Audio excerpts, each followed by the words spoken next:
Assalamualaikum warahmatullahi wabarakatuh. Ketemu lagi dengan saya, trainer Amir Faisal. Jika Anda ingin tahu lebih banyak tentang saya, Anda bisa ketik trainer Amir Faisal di Google.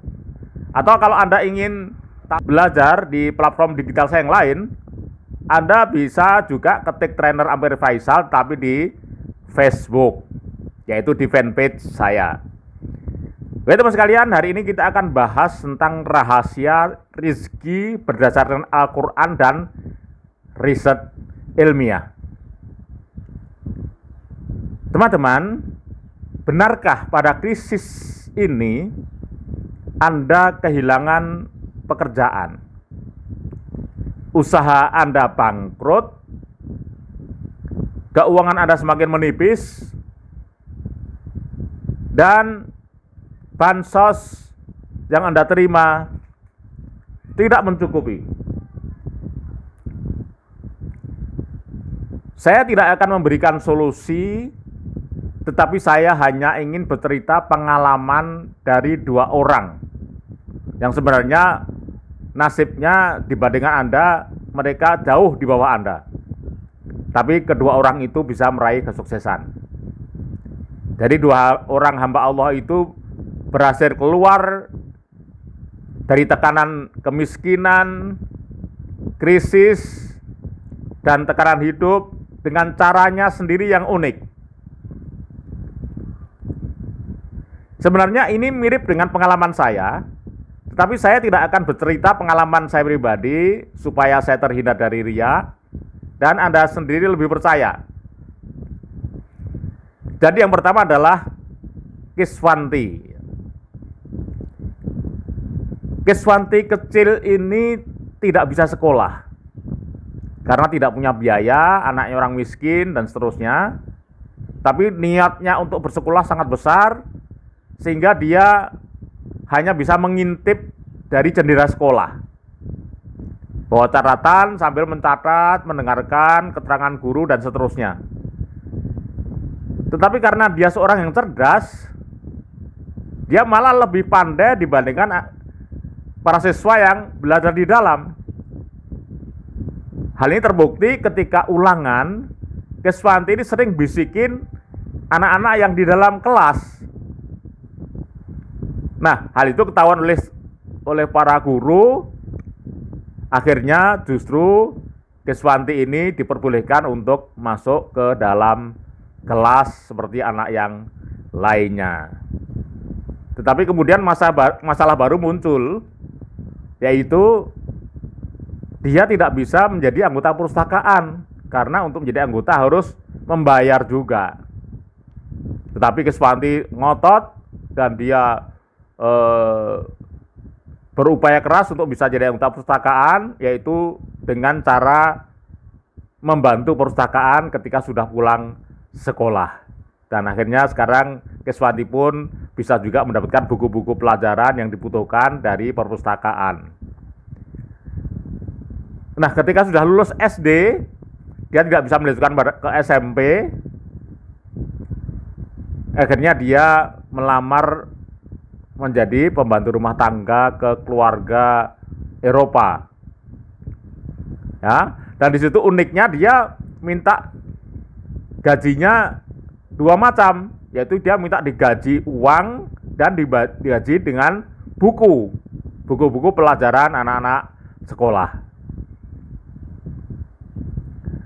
Nah, dari seluruh jerih payahnya selama bertahun-tahun itu, dia bisa mengumpulkan 1.500 judul buku anak-anak, bermacam-macam judulnya. Dan bahkan ketika dipinang oleh seorang pemuda, dia juga minta syarat. Nanti kalau sudah menjadi suaminya, dia minta dibuatkan sebuah perpustakaan sesederhana apapun ya untuk memajang 1.500 bukunya itu.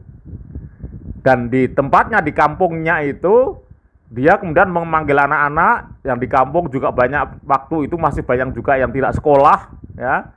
Dia diundang anak itu dan anak itu ramai sekali. Dia pada membaca buku-buku cerita, buku dan lain sebagainya di di rumahnya itu, yang sekaligus jadi perpustakaan. Teman sekalian, kenapa Ibu Kiswanti begitu terobsesi untuk memiliki perpustakaan? Karena dia tidak menginginkan anak-anak itu yang di kampung itu, ya, anak-anak Indonesia itu mengalami nasib yang sama seperti dirinya, yang terpaksa harus melepaskan impiannya menjadi dokter gara-gara putus sekolah. Dan akhirnya perpustakaan itu semakin berkembang, ya. Jadi ini adalah penampilan perpustakaan yang pada saat dibangun, ya, tahap pertama, ya, karena begitu terkenalnya akhirnya kampung itu disebut sebagai kampung literasi. Dan mendapatkan bantuan dari pendonor, kemudian dapat dari pemerintah, dan akhirnya pada saat terakhir maka gedung perpustakaan sudah berlantai 2, tidak hanya berisi buku-buku, tapi juga di sana ada kafe, ada waralaba, dan seterusnya. Nah, cerita yang kedua adalah seorang tukang becak bernama Paris Sembiring. Ya, Paris Sembiring ini adalah seorang tukang becak, tetapi dia mempunyai kepedulian juga terhadap lingkungan.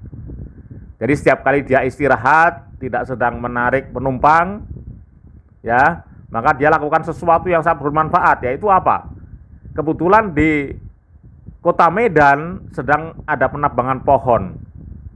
Maka kemudian pohon itu ada yang dipotong kira-kira 2 meteran begitu, ya. Kemudian ditumpuk di situ. Maka dia manfaatkan itu. Jadi potongan-potongan pohon itu dia tanam di daerah di situ yang masih banyak tanah kosong. Dia tanam tiap hari, ya. Kemudian ketika pagi dan sore dia sirami. Dan akhirnya begitu banyak pohon di sekitar itu. Maka karena orang yang lewat melihat banyak bibit pohon di situ, mereka pada minta mereka berikan, Pak Sembiring berikan, kemudian ditanam juga di lingkungan masing-masing, dan akhirnya tercatat sampai ribuan pohon yang berhasil ditanam di Kota Medan. Dan atas prestasinya itu, maka Paris Sembiring, ya seperti dalam foto itu, dia sedang menenteng Kalpataru. Oke teman sekalian, jadi apa yang dilakukan oleh Ibu Kiswanti dan Pak Paris Sembiring ini sebenarnya sesuai dengan sunatullah. Dari kesuksesan yang dilakukan adalah akibat dari usahanya dia sendiri. Seperti dalam Al-Quran, dalam surat Bani Israel, ayat 7, di sana disebutkan in ahsantum li anfusikum wa in asatum falaha. Dan jika engkau berbuat kebaikan, maka kebaikan itu akan bermanfaat bagi dirimu sendiri. Dan jika engkau berbuat keburukan, maka keburukan itu juga akan menimpa dirimu sendiri. So, belajar dari pengalaman 2 orang yang luar biasa tadi, jika Anda sedang ditimpa masalah, tekanan hidup, kemiskinan, kesusahan, krisis, ini justru jangan hanya fokus pada masalah Anda sendiri, tetapi milikilah kepedulian kepada sesama. Ikutlah membantu kegiatan-kegiatan santunan sosial dan seterusnya. Jangan hanya berfokus pada masalah yang kita hadapi, jangan hanya bersedih, ya, tetapi kita berupaya untuk bergerak. Ya, nah dengan begitu nanti ketika kita mau peduli pada orang lain, maka saat itulah maka sunatullahnya Allah akan mengurusi diri kita. Nah pertanyaan adalah, mari kita tanya kepada diri kita sendiri. Tanyakanlah pada diri Anda sendiri, benarkah selama ini Anda termasuk orang yang peduli atau orang yang egois dan hanya mementingkan diri sendiri, tidak mau diganggu, ya, oleh orang lain. Nah, jika demikian, maka pantas Allah SWT tidak berkenan menolong hidup kita. Ya, betapa kita menjadi orang yang tertutup, tidak mau diganggu. Contoh sederhana saja, misalnya untuk subscribe saja tidak mau misalnya, dengan alasan kalau saya subscribe nanti akan diganggu notifikasi. Padahal kita sudah memberikan ilmu dari orang yang membuat rekaman di YouTube. Padahal dengan kita subscribe, kita masih akan dapatkan ilmu-ilmu lagi. Berarti kalau kita enggan diganggu dengan notifikasi, berarti kita sebenarnya menolak dari ilmu-ilmu yang akan datang kepada kita. Mana mungkin kita bisa sukses. Baik teman sekalian, ini ada sebuah riset yang dilakukan oleh seorang pakar bernama David Hawkins. David Hawkins, dia adalah ahli perilaku. Dia sudah melakukan penelitian selama 20 tahun, didapatkan seperti tabel yang ada di layar ini. Nah, itu yang ada di bawah ya, tabel yang paling bawah, baris-baris bawah itu adalah tabel force ya, tabel stres, tekanan hidup ya. Di situ disebutkan sebagai daerah reptilians atau naluri manusia yang ingin penuh dengan hawa nafsu, kepentingan egoistis dan sebagainya. Di situ emosinya negatif. Jadi teman sekalian, dari tabel itu bisa kita lihat, untuk bisa hidup normal, maka manusia sekurang-kurangnya memiliki energi, ya, koefisien energi sebesar 10 pangkat 200. Itu adalah energi yang minimum ya, untuk bisa berani menghadapi hidup ya. Energi seperti itu minimal 200. Jadi kalau di bawah itu maka dia termasuk energi negatif. Seperti misalnya ketika kita menjadi orang yang begitu bangga diri, orang yang ujub, sombong, suka pamer, ya itu negatif. Orang yang suka marah, kemudian di situ orang yang ambisius, keinginannya tinggi, ya dan seterusnya. Sedangkan energi yang positif dia merupakan energi power, ya di situ biasanya emosinya adalah emosi yang wisdom, ya. Seperti misalnya di situ orang yang optimis, ya, orang yang acceptan, ya, itu orang yang menerima keadaan, ya, dengan ikhlas, acceptan, ya. Kemudian orang yang happy, kemudian orang yang damai, damai itu di atas happy, ya, karena kalau orang yang sudah damai itu sudah nggak ada masalah dengan dirinya sendiri maupun dengan orang lain, sehingga dia selalu bisa bahagia dan bisa membahagiakan orang lain. Dan yang paling tinggi adalah energi ikhlas, yaitu paling tinggi pencerahan. Jadi orang yang emosinya ikhlas, pencerahan, dia koefisien energinya adalah 10 pangkat 700 hingga pangkat 1000. Jadi sangat tinggi sekali.